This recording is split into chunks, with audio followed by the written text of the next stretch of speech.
What's up everyone, Arctic here, bringing you guys another Gears of War 3 gameplay with discussion over Gears Judgment. If you guys have been watching my Gears of War videos lately, there's been a lot of speculative discussion on Gears Judgment. Basically me just letting you guys know how I feel about it with some hypothetical scenarios.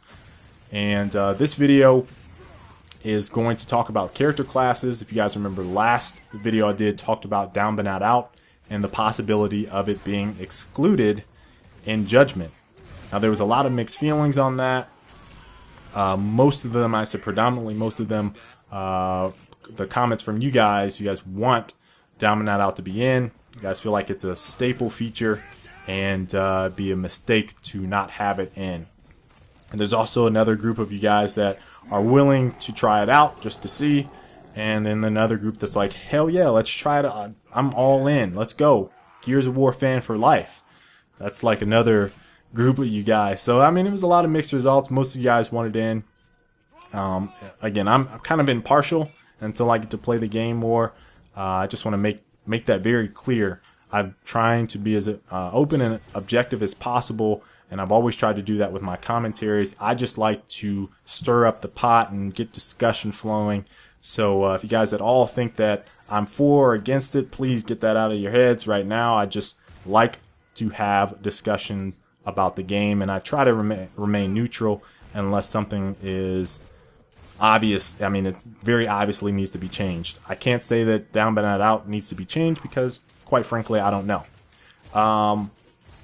So with this gameplay, again, I mentioned that I'm going to be talking about character classes. If you're unfamiliar with Overrun, Overrun is the new game type that will be in Gears Judgment, which basically mashes Horde and Beast Mode and throws all of that in there so that you can compete against the Locusts while defending your fortifications. It's class-based, and in this commentary I just want to kind of present one hypothetical situation scenario based off of these classes. Now, if you're unfamiliar with the classes, I'm going to very briefly go over them. I'm more so focused on the COG class because I don't think the Locust class really translates well with this hypothetical scenario. But so with the COGs, you have Baird. Here's a weird thing. Now, I don't know if these characters are going to be tied to specific classes or if you'll be able to choose a class and then choose your character, whatever character you want. So that seems kind of weird right now. And again, I haven't played Overrun yet, and I mentioned that a couple times, so I don't know. But anyway, Baird is the engineer class. He has the Gnasher and a blowtorch as starting weapons, I guess, or maybe the only weapons he can use. And he can only, or he can also lay down a sentry turret, which is like his equipment piece for fortifications. There's the soldier, which is Augustus Cole, who has the lantern and a boom shot, and I believe the equipment is the ability to drop down ammo boxes. I'm not 100% sure, I don't know. There's also Garen Puddick, I believe is his name, who is the scout. I'm sure a lot of you guys will love the scout. He has the long shot and the snub pistol. It's also able to get to elevated places on the map. And they can throw beacon grenades. Now, on the podcast, Quinda Hoyle mentioned that an additional feature that the beacon grenade has is the ability to debuff the enemy Locust characters. And he said that the debuff is a 30% drop or a boost, I guess, to your damage that you do to the Locust characters. So I thought that was kind of like a cool way to balance out some of the characters that have a lot of health.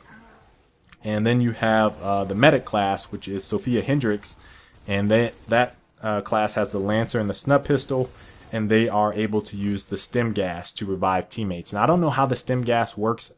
I have to look at some more Overrun gameplay. Maybe you guys can link one that shows specifically how it works. But if it's anything like Free For All, which had that like stim gas in it, or whatever it was, some type of power up, weird power up, it just made your regenerative health go a lot faster. So if you got damage, it was like you would instantaneously be healed. And I don't know if that's going to be the way it's going to work in Overrun, but it's pretty interesting. I'm very interested to see how it is. I completely failed on that clutch. I thought I was gonna pull it off too. So close. Now on the Locust side, again, I don't really want to talk too much about them. You have a Ticker, a Wretch, Grenadier, Cantus, Bloodmount, Corpser, Serapede, and the Mauler. So if you guys remember Beast Mode, think about all those characters for the Locust, and you can pretty much get an idea for what's in there. There's obviously some other videos that go over the character classes in depth, but that's not what I'm trying to do this video. So here's my hypothetical what if, and this is based off of what Quinn said in the podcast when he was asked how are they trying to balance the game. The specific question was, what are you, Epic, trying to figure out in terms of balancing the game? And the way Quinn answered it, I'm only going to read a snippet of what he said, and if you guys want to listen to it more, again, I put the link in the last video I did, but I'll also include it in this one. But his answer was, and this is quoted, "We're basically trying to provide a way for people to play the way they want to play, provide a proper variety of playstyles, and making sure all of these playstyles are valid or strong." Okay, so, I mean, he goes on and says more, but that got me thinking, right? So, let's say, you know, you guys all know Overrun is class-based, but what really tripped me out was he said that he wants people to play that they want to, the way they want to play, right? And I guess in free-for-all you can kind of do that. You can say, hey, you know, I have this Lancer and pistol, I'm going to go run and try to pick up the Gnasher all day. And then you have, you know, players that might try to go for power weapons or whatever. But I was thinking, what if they kind of transferred the character class system and put it in other game types? And so I started to think, well, what type of game types would work outside of Overrun with a class-based system? So then I got maybe CTF, that might work. Maybe a search and destroy type game type. But there's not really too many other ones that I could think of. Mainly because one of the characters, which is the soldier, has a boom shot, which just, like, to me, completely throws off the balance. And then you also have to think about whether or not the Locusts would have the classes that they have in, I mean, say Overrun, which doesn't even make sense because some of those don't work, or if they copied over the exact properties or character attributes that the COG have and just made the same identical classes for the Locust. So you'd have a medic, a soldier, an engineer, and whatever, a scout. So would that work? I mean, I really tried to wrap my head around it, and the only thing I could come up was that, yeah, it might work in some game types, but it wouldn't work universally, which makes Overrun pretty unique in itself because this is like the only scenario where I really see, you know, the whole Horde mode, Beast mode, all the character classes and stuff working together. So without any type of special rules like I've presented in this video, you know, the rules being that the Locusts have to have the same classes as the COG in order for it to work. And then there's the obvious thing with, like I said, with the Lance, or with the soldier having the Lancer and a boom shot. Boom shot is not going to work. No, it is not going to work. You know, they're just not going to be able to have a boom shot and say, yeah, that's definitely going to be a balanced, valid, and strong playstyle. I'm sorry. Everybody would end up picking the soldier, and it just wouldn't make sense. You also have to think about whether or not power weapons are actually on the map in all of these game types, or if what you have is what you get.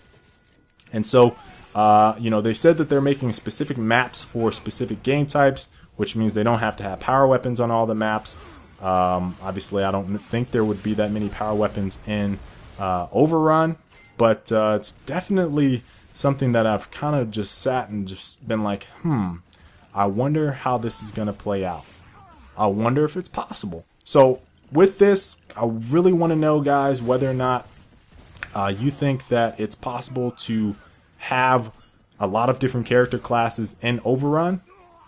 And hope you guys enjoyed this gameplay. Could not clutch there at the end, and my team ended up losing. So sad. So sad. But until the next time, guys, I will catch you later. Peace.